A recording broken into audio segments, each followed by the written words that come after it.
All right, today we're going to talk about, it's week 13, we're going to talk about mutual funds, real estate, and other investment alternatives.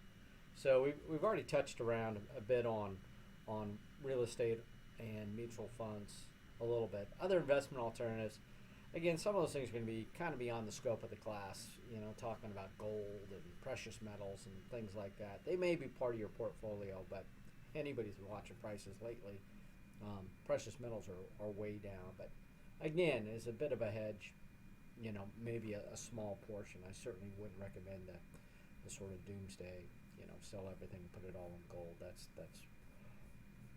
not too many reasons to do that. So characteristics. So we'll start off with mutual funds. Mutual funds, investment objectives, investment purposes, how they're bought and sold. So the thing about mutual funds is it's huge just because they're so easy to deal with, and there's so many institutions that are a part of them. Anytime you have like a retirement plan, a 401k, a 403b, thrift savings plan, you will find yourself involved in mutual funds.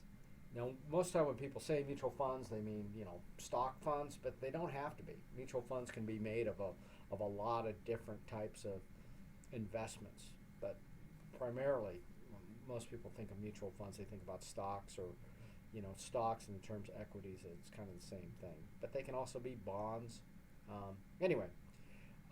The truth is that there's more mutual funds than there are corporations to own funds in. So at least that's been the case. Sometimes that flips around a bit, but the number of mutual funds out there is limitless. If you look out there at the financial papers, you will see page upon page of quotes for mutual funds. So they themselves, they're just collections of whatever type of investment, but it's just an easier way to do it in terms of slightly easier now with automated brokerages and automated stock trading.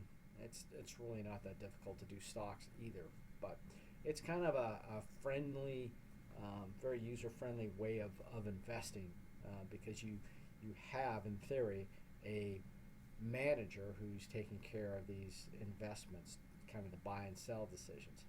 Now you're going to see some kind of hybrid funds tonight when we talk about it, because what people have found is that these managers, they aren't worth their salt. They do a lot of trading, which generates a lot of expenses, and those expenses aren't really covered by the shrewdness of their trades. A lot of times they would have been better off just leaving it in the market and not trading it. And so there is a type of fund where that just happens, where you just buy the stocks and it's kind of a buy and hold thing, and a manager doesn't mess with it. And those are like index funds a lot of times. Anyway, $12.2 trillion in 2009. So that information is getting dated. It's getting bigger all the time.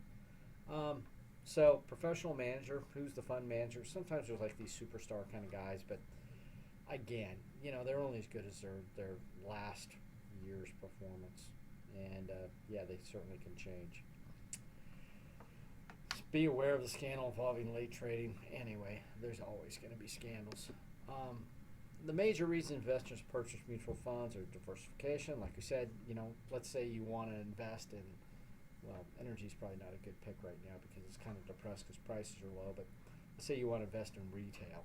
And you could go and find out, the parent company for Gap, Banana Republic, Old Navy, and all that stuff. And you could buy into that company, corporation. But if that corporation goes under, your investment goes under as well. You could probably find a mutual fund. Well, I know you could find a mutual fund that invests in retail and the clothing sector. And so if those brands take a dive, whatever, Forever 21 or Abercrombie. I'm not that big in that stuff, but anyway, somebody in the retail is going to pick up the slack because those other companies went down. So that's the diversification bit to it, rather than owning individual stocks. But the other thing about mutual funds is they're just easy to buy. You basically look on the internet, you get somebody's 800 number, you say, I'm interested in possibly investing. They have to send you a prospectus. They do. And the prospectus is kind of like a catalog, and this is how we operate, this is what we do, this is what our expenses are. And then you just usually use some sort of bank draft kind of thing, like an ACH debit, like you're paying a utility bill, and they take out payments every month, and you can move on with your life, and with the understanding that somebody's taking care of it for you. But anyway, that's how it works, and it's easy. And when you decide you don't want to do it, you call them or you write them, and they stop those payments. But usually you don't. You usually increase it. So there are different kinds of mutual funds. This notion of closed-end funds, but they're only 2%, so not a big deal. This is something that's there's a finite number of shares. There's a closed end to it, and you normally have to get in at the start, and you have to buy somebody else's afterwards. But anyway, since they only constitute 2% of the market, I'm not going to spend a whole lot of time on them. The bigger deal is open-ended funds. So, let me see, they're going to put exchange-traded funds in there too. Exchange-traded funds, stock contained in a specific index, but a lot of times these ones are traded, traded via an exchange. So, you can buy within say the Dow Jones, the NASDAQ, whatever, but these funds will be traded almost like another stock. It's kind of a weird situation. Again, not the typical thing. What most people are going to use are just open-end funds. Okay, so you call up whoever, Fidelity, Vanguard, Templeton, somebody, big mutual fund company, and you decide kind of what your appetite for risk is, and potentially what sector you want to be invested in, or what index you want to be invested in, and that company, manages those assets. So you sort of look at the catalog, and these managers, they don't have completely free reign because their hands are tied by what's laid out in the prospectus. If it's an international fund, they have to deal only in international stocks. If it's a global fund, then that means something a little bit different. If it's a domestic fund, they can only buy domestic stocks. So, but within those parameters, those managers can move around a little bit. But again, that's spelled out in the prospectus. You don't buy things necessarily at the net asset value is, let's say, a mutual fund in a simplistic case. Usually they have more stocks than this, but let's say they have 10 stocks. At the end of the day, this mutual fund counts up the closing price of all those shares, and the share price of each one, and how many shares of each one they have, and they divide that by the number of investors, and that's how they say, the net asset value for this fund is, $20 a share or whatever. They come up with a price for you. So that's easy, but it's that's just how they calculate the price that's paid, and it's only done once a day, as opposed to stocks where you buy and sell stocks. Like I said last week, you buy them, intraday. The price can be $40, $41, $39, and when your order is processed, that's the price you get. Mutual funds, you get the price at the end of the day. It's slightly different, not a big deal unless you're trading huge numbers of shares. Then those little dollars and cents will make a big deal. So here's a calculation that they showed: value of the fund's portfolio, so the number of shares they have and the price of each one of those shares, divided by the liabilities. Liabilities should just be small, fees and things like that. Number of shares outstanding, and boom, there's the net asset value. You have loaded funds and no load funds. Just categorically, stay away from loaded funds. Loaded funds, basically, there's a commission on the front end, so that's not a good thing. If you were going to pay a commission, you'd want it on the back end. When you sell those shares in a long time from now, that's when they take their commission, because then they'd have some skin in the game. Right now, they're taking their, let's say, 8.5%, as they show an example, right up front. They don't care how the stock does. They got their money. That's a front-end load. And the other part about that is, time value of money. If they take that money from the front, that means you have less money working for you. So, no-load funds, you pay no sale charge up front. Now, these guys, again, they have to make money. They have to fund themselves, but they generally don't have a salesman involved. Normally, you're just dealing directly with the company, and then that fee that they need, the money they're going to make, that's a management fee that they take. That's usually a very small amount. And again, it's tied to how much the stock is worth, or not stock, but the mutual fund is worth. So the more that mutual fund is worth, the more their commission is, which is the way you want it. You want everybody, suffering or doing well at the same time. Contingent deferred sales load, so back end load, not very common. 1 to 5% generally decreases on a sliding scale. But anyway, commissions are not good, and loads are not good. But if there is going to be a load on the back end, it incentivizes the fund manager to make that fund perform. Not to say that they aren't going to try and sabotage the fund, but here they definitely have more reason to do well. The management fees, so if it is a no-load fund, yearly 0.5 to 1%. Annual free to the 12B-1 distribution and marketing. So again, small fees. Now, even on a loaded fund, they may still even charge a management fee. So it just may just keep getting worse. But anyway, I've never bought loaded funds. Again, but it's not that difficult. I didn't need to know that much to buy mutual funds directly. Like I said, you're probably buying mutual funds if you've got a retirement program with the company you work for. When you went into HR that first day, they showed you what your retirement options were, and you checked one, and there you go. You're doing it. If you're self-employed, or if you want to do it over and above what the employer does, you look in something, maybe a Barron's, maybe a Morningstar, something like that, a financial paper to kind of get a rough comparison. And then the nature of mutual funds, legally you just can't send these folks a check. You have to first request a prospectus. You look at the prospectus, you say, okay, I'm good with that, you sign some paperwork, and now you're part of the game. So it's the prospectus thing is for your protection. It's kind of like loan documentation, where you know what you're getting in on. But again, mutual funds, you can only lose the money you invest. You can't lose more than that. So expense ratio, 3 different. So different management fees, not exceed 1%. So again, if a company is maybe a bit more expensive in terms of fees, but they're getting a huge yield, I'm willing to pay that, but the performance has got to justify it.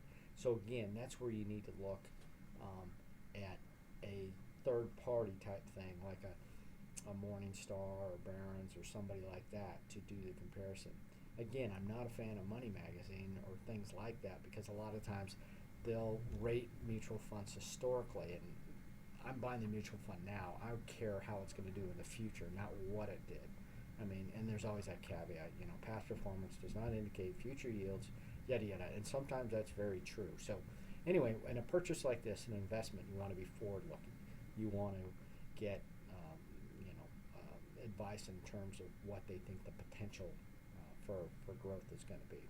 And there are some proven performers who do well year after year after year, and good on them, but that's not always the case. Okay, so different class of mutual funds. So an aggressive growth fund is going to be a collection of small, fast-growing companies. So again, these guys aren't going to be paying a dividend. A mutual fund could grow from sales of capital gains, selling, turning over the stock, or they could make it from dividends, from income type stocks. Aggressive growth fund, it's just going to be from the capital gains from that stock price appreciation.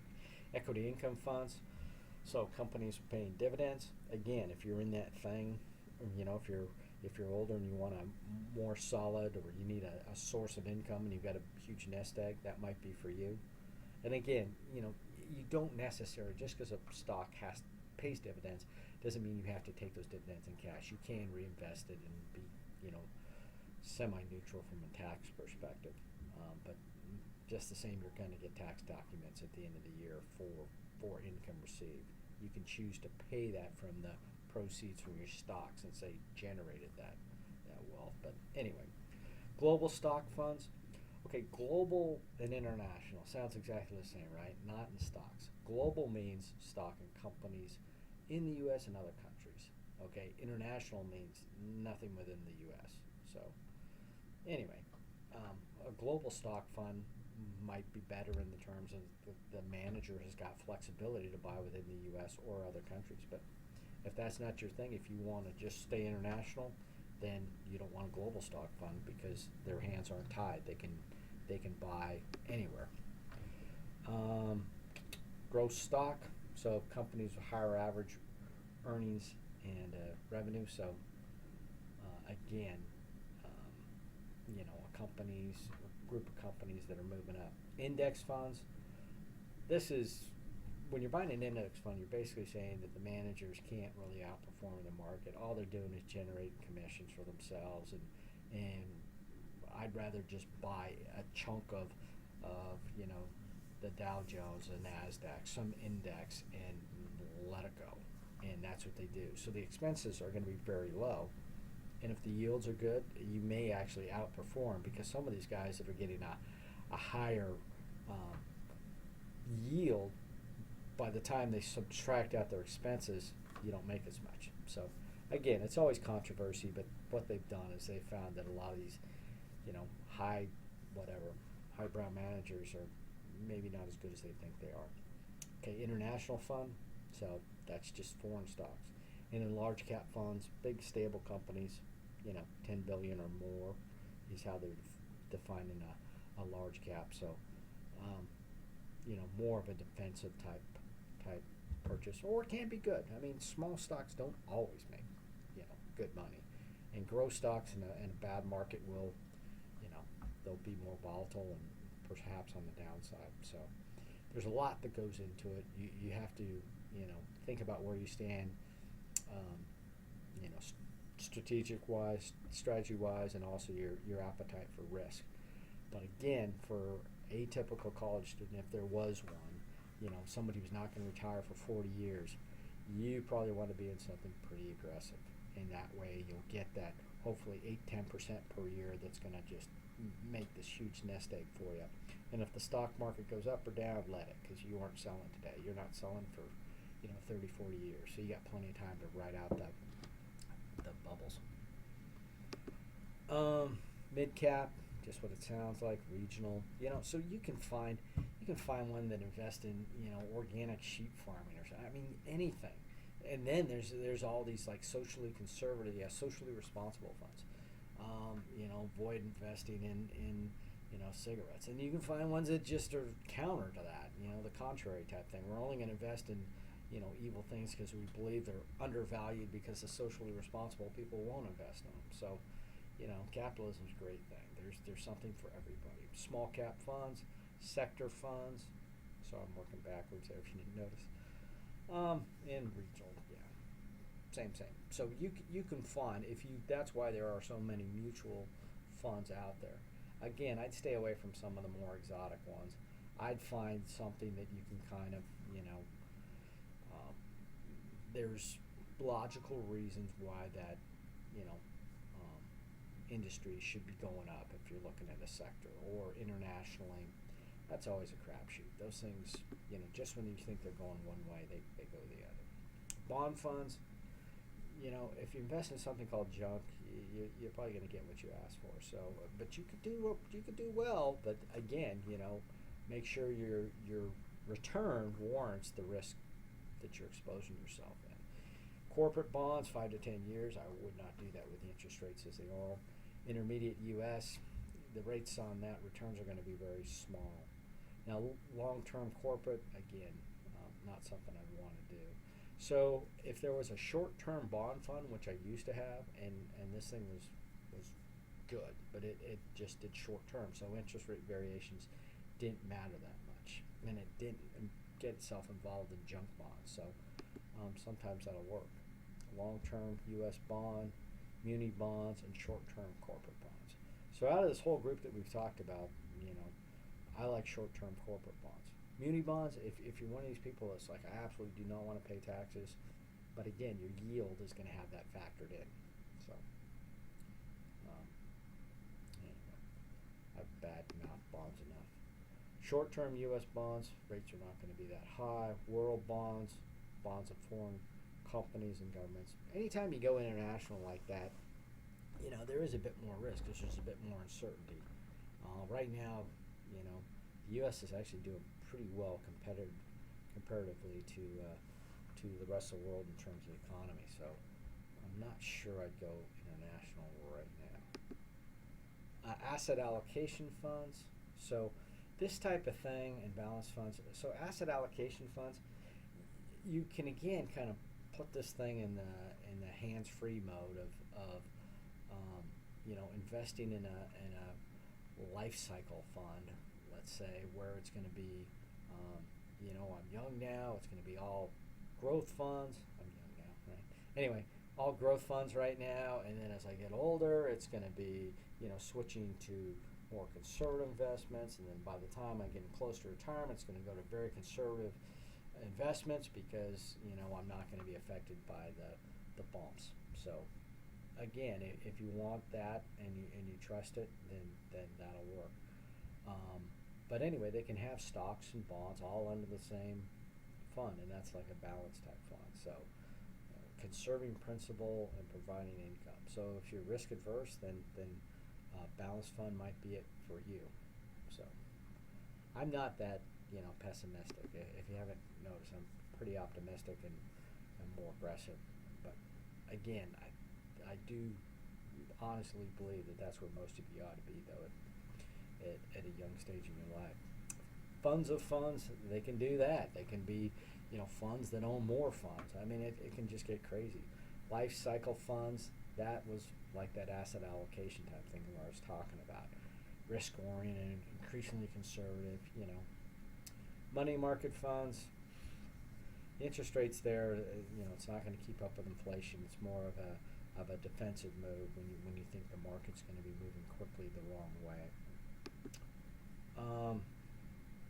So another concept of a family of funds. I mean, because you can have a fund of funds, but a family of funds would be, you get somebody like Fidelity, and they've got a whole portfolio. They've got, one-stop shopping. It's like a car dealer. It's got everything from a little car to big trucks. We've got something for everybody.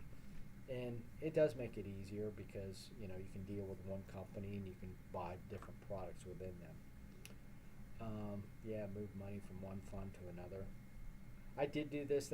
Actually, I should have jumped back in the market when it went low. But anyway, you can trade in and out of funds if you want to do market timing. But again, market timing usually doesn't work that well. But being associated with a single company, it does have some positive attributes in terms of end of the year tax planning, a single statement with everything on it. That does make it a bit easier. Managed versus index funds. So I talked about this, mutual funds, the beauty of them, and you're paying this guy a management fee to, make those buy-sell decisions and keep the fund, kind of up to date. But what's happened is people have found that, there's been books written on it, how these guys don't necessarily outperform the market. And when you add in the fact that that their commissions, from buying and selling this stuff are eating into whatever return you got, some people just said, no, we're going to go with a very low expense fund because there's very little management going on, sort of a buy and hold thing. We'll get the beauty of diversification by owning mutual funds, which holds a bunch of different stocks rather than just one. But it's kind of like buying stocks. It's just a buy and hold thing, and the manager, he doesn't get paid much and he doesn't do much.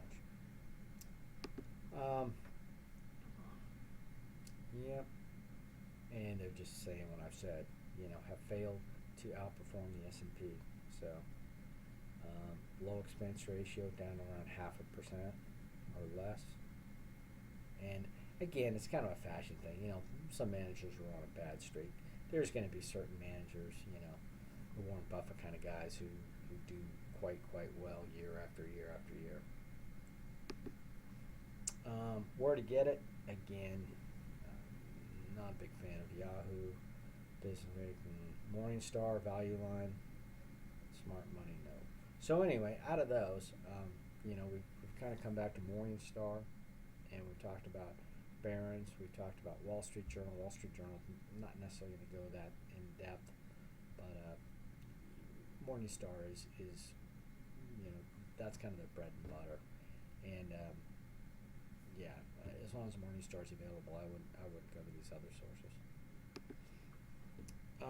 Mutual fund section of the newspaper, well, you're going to be doing it online, so you're just going to look up, and a lot of times these things they use the same terminology as stocks. There'll be a ticker symbol, so you type in let's say INT or something like that. That I'm sure there's a mutual fund out there with that little ticker, and it'll pop up with the name of your stock, and it'll say what the net asset value is, and that'll basically give you the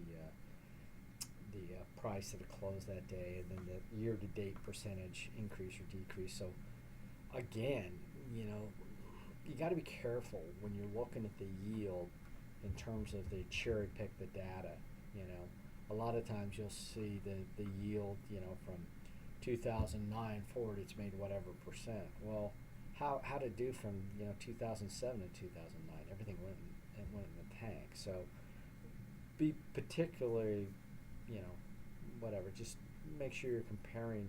When you're comparing mutual funds, make sure the time periods are exactly the same, and make sure that the people trying to sell the mutual fund haven't cherry picked the data that they're using. The prospectus, we talked about this. There's going to be a lot of legalese in there. It's going to be kind of a boring document, but there'll also be some kind of fluffy stuff in there as well. Again, the prospectus is not going to give you the side-by-side comparison. You've got two, but anyway, a lot of times, by the time I get the prospectus, I've already kind of made my decision that I'm going to invest in this fund. And it was made on other data from, say, Morningstar or something that did some sort of comparison, or something I read in, Barron's Magazine, or, even Cavuto or somebody else. It's largely just a legal document. But it does tell what kind of the handcuffs are on the fund manager. If it's, it will say things like, this fund seeks to do this, and it'll have their goals, and by investing in this, and it's kind of the rules that the manager has to play by. Forbes can be better. Kiplinger's, money's not so good. Again, the Investor's Guide to 2010. Okay, so what that's going to do is tell you how they did the years before. What you want to know is you want forward-looking, more predictive data than historical. Mutual fund from $250 to $2,500. A lot of times you can do even less. If you sign up for some sort of automatic debit type thing, or draft from your checking account, some recurring type savings plan, they'll let you start it up for almost nothing. You pretty much want to buy the open-end no-load funds. So, and more than a number of ways to do it. You can even buy them through the brokers, but that's not very common, because then usually people are buying stocks. It's usually you look at something that seems like performance-wise it's doing well and is predicted to do well in the future, and then you look at that website and it'll have some sort of reply type thing, and you'll generally get something in the mail, because it usually requires a signature, and then you send that back, and you're off. So closed end, exchange traded funds, securities exchange, and over the counter. Again, we're talking people who will expect a commission. Return on investment, income, and dividends. So it's just like stock. You can get. I don't know why the stock thing shows up here. You can make money from the income, from the dividends. But again, if you're investing in typically growth mutual funds, you won't necessarily see that. The capital gains, though, you'll see the share price increase, and you'll see that due to the prices of those individual stocks increasing in the portfolio within that collection of stocks. Distributions, yes, they will take those, and it also generates, like I say, some tax issues. It's like a stock when if you carry a stock year after year after year and you don't sell it, you don't pay any taxes on that unless you've gotten dividends or you've taken some sort of distribution. Now, when a manager sells the stocks within a mutual fund and generates capital gains, well, then that distribution shows up at the end of the year and you got to pay taxes on it. Again, not a big deal. You could actually use some of that mutual fund profit to pay the taxes, so you don't necessarily have to take it out of hide. Funds reinvested in the purchase are still taxable, yes. So the turnover ratio measures the percentage of funds that has been replaced in a year. So if they're flipping this thing constantly, buying and selling those stocks in there, that's going to be a high turnover. And that can certainly affect your tax liability. Automatic investments, again, just the easiest way. It becomes a bill, it's paid at the first of the month. That whole concept of paying yourself first, that's really the way you want to do it. And it's very easy to increase that amount, and if you have to decrease it, you could do that as well. But reinvestment plan, so again, the easiest way to do it, rather than get these small checks, especially if you're just starting out, they'd be small dividend amounts. Just let them be reinvested, and don't worry about it. Telephone switching, again, these are different options, withdrawal. So it's just it's kind of like a bank. You want to give certain permissions, but again, in the whole identity theft era here, you may want to be more reserved, especially if you have a fair amount of money in there. You may want to say no. The only way that this money can be moved is in writing or something like that. I didn't used to think that way, but I'm kind of more and more that way now. So that kind of talked about mutual funds. Again, dead easy to invest in them, and you may already be invested in them. So now, for people, not to say that real estate can't be risky, especially if you get in highly leveraged type things, but for most people, they consider real estate a little bit more solid because land values. Land does not necessarily go out of business. You can lose lots of money in it, but you don't have your stock portfolio real estate portfolio doesn't normally have the same dives that a stock market portfolio does. Types of real estate investments, advantages, disadvantages, markets, risks, gems, and collectibles. So that last one is a whole different animal, but we'll look first at real estate. So yes, you would own title to the property, so your home is investment, which is fantastic. That's where you should be investing your money, something you can actually use. It's a lot more fun than having a lot of money in the bank. And the tax benefits of it make it attractive as well. So it's a societal good to have people in their own homes for the most part, so they give you some tax breaks. Shelter income tax, large mortgage interest deductible. So one of the few, credit card interest used to be deductible, not anymore, but mortgage interest is deductible. Hedge against inflation. Be aware of real estate bubbles, or take advantage of real estate bubbles, to tell you the truth. I mean, people make money in volatile markets. You just have to be on the right side of the investment at that time.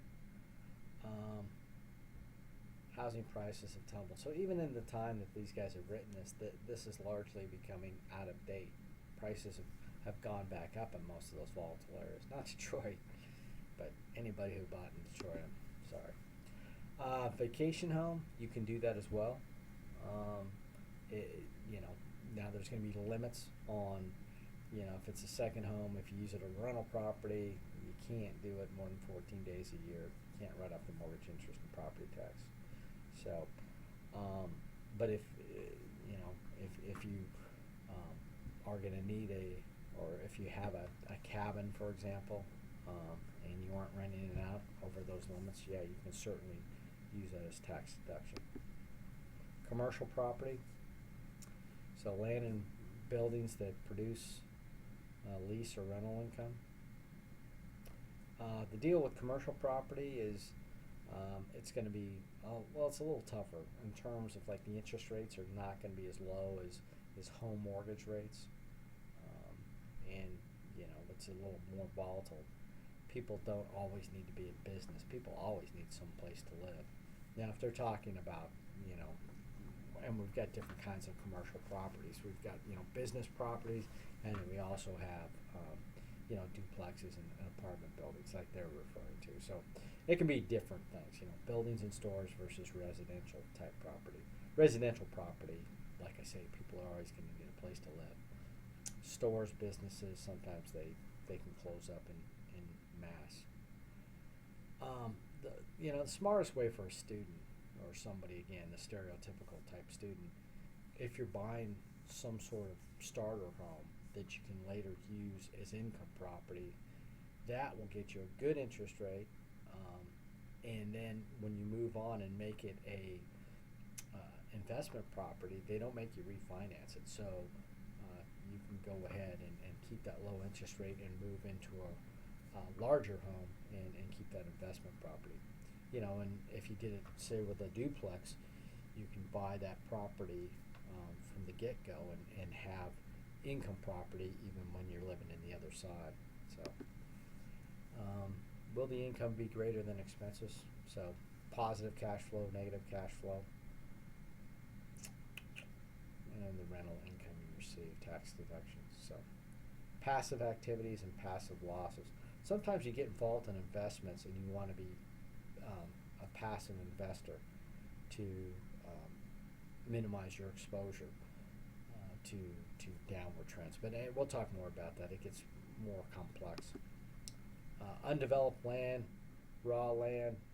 Again, you cannot get a great interest rate on raw land. It'll be 3, 4, 5% higher than a typical home. So we're talking double what normal primary home interest rate is, and it's more of a speculative investment.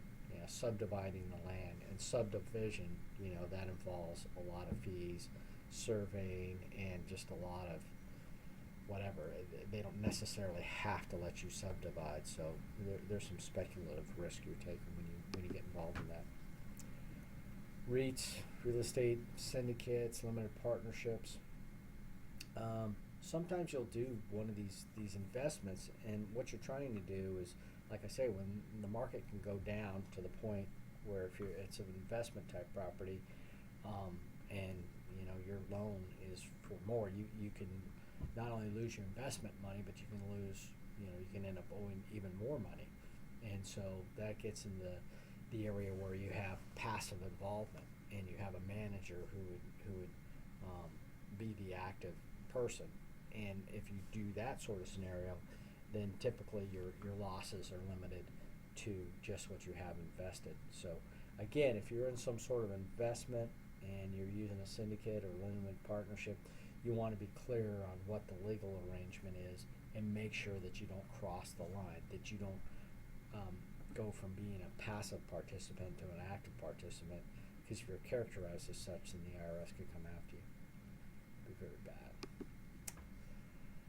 So, limited partnership, general partner has unlimited liability, sells participation to the limited partner. So, again, this has to do with this liability business. Just what I said. Partners' liability is limited to the extent of their initial investment. So, you put in $5,000 to $10,000 as a limited partner. It's still a bad day, but the most you can lose is $5,000 to $10,000. The general partner, he can lose his $5,000 to $10,000 plus $50,000 he didn't even have. So make sure you don't cross that line if you get involved in some sort of speculative deal. A REIT, a real estate investment trust. This is, again, like I said, mutual funds can invest in anything, and they will do this with real estate. So usually they do it with income producing property, like they say. So it's bigger, complex type things, but the mortgage industry especially, you start getting these derivatives where the value of something is generated, it's derived from something else, and that something else, sometimes I find out is worthless, and that's where you get into problems. So complex real estate investments I don't think are as popular as they once were. For a while there, you absolutely could lose money in the real estate market, people thought, and then they did, and so a lot of this thinking has changed. Again, if you're going to get involved in real estate and for investment properties, I would keep it simple. I would do the income property with a duplex or possibly even an apartment building or something like that. And the simplest thing is, especially if you're looking for a starter home, look at it as not so much as a starter home for you, because by definition you plan to only be there a few years. Look at it as a future investment property, a future rental. So that's what you want to be concerned with. And if you start doing that and you build up a portfolio of rental property, you could do pretty well and not expose yourself to a whole lot of risk. First and second mortgages. So first mortgage, second mortgage is when somebody draws a second mortgage on their house. So it's going to be a tad bit riskier. Participation certificates, a risk-proof real estate investment, equity interest, and pool mortgage that have been purchased by one. So Fannie, Freddie, the term risk-free has kind of gone out of the lexicon with some of those guys because, anyway, I guess the government will make you whole at the end, but it's not the same as it was. Evaluate the advantages of real estate investments. So the hedge against inflation is true. If the market's going to go up, and I was overseas at the time when I really started buying real estate, and what would happen was, let's say I'm over in Europe and I actually bought a house in Europe, so bought a couple. So I'm probably not a great example, but say you're somebody who's overseas or some place where you're moving around and you can't buy property, and real estate's appreciating, say 15% a year, which it was doing for a while. If you're in the market, if you own a home, well, your home is going up by 15% a year. So you're not necessarily making money because anything you would want to buy is, moving up at a relative amount.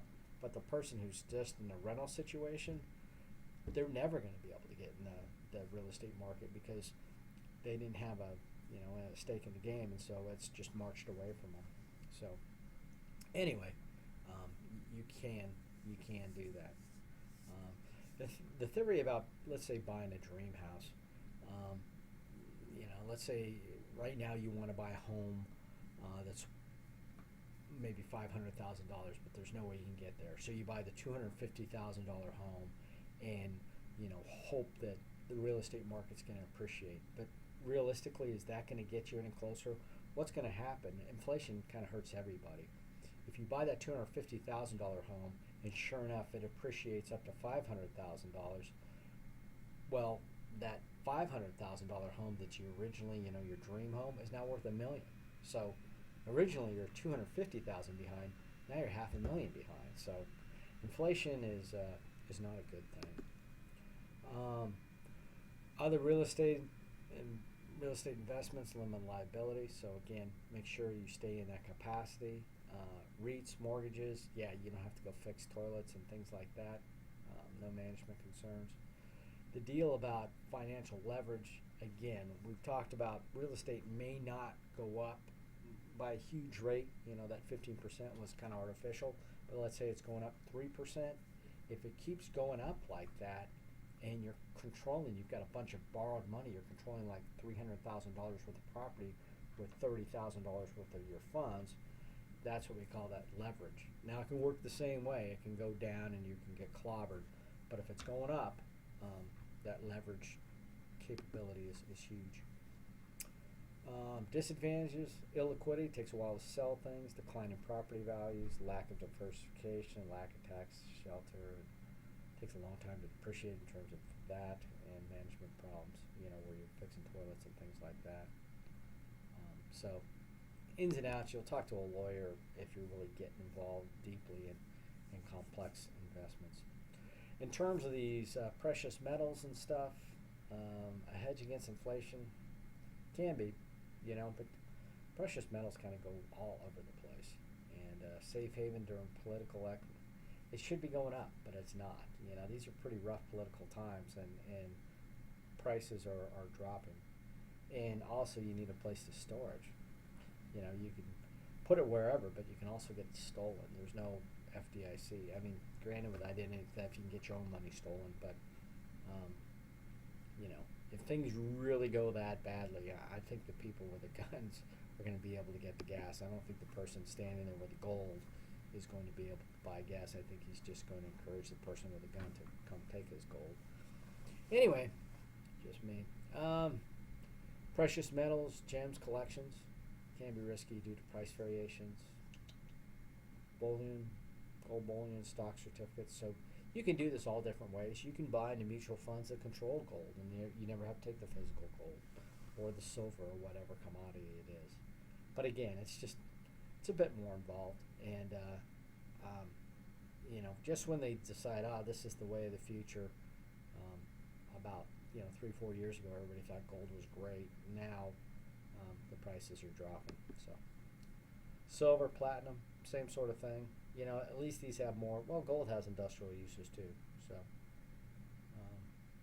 but anyway, when the economy goes down in this doomsday scenario, how many cars are they going to be building? Not many. So the price of silver and things like that would be dropping as well, because it's usually its price is derived from the industrial uses. Precious stones. I would not do this in terms of. I've seen just too many fake stones out there. The Middle East is just it's just all glass. So, but if you've got the time and the resources and the trust, maybe that'll work.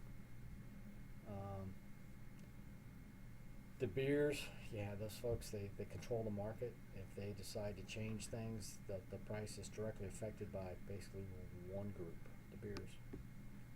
Collectibles. Again, if you really know what you're doing, but again, I think this is more of a hobby than a true investment. But collectibles on the net, eBay. But again, we're not necessarily talking investing here. We're talking either speculation or we're talking hobby collecting. I would have invested in eBay way back when. That would have made you some money.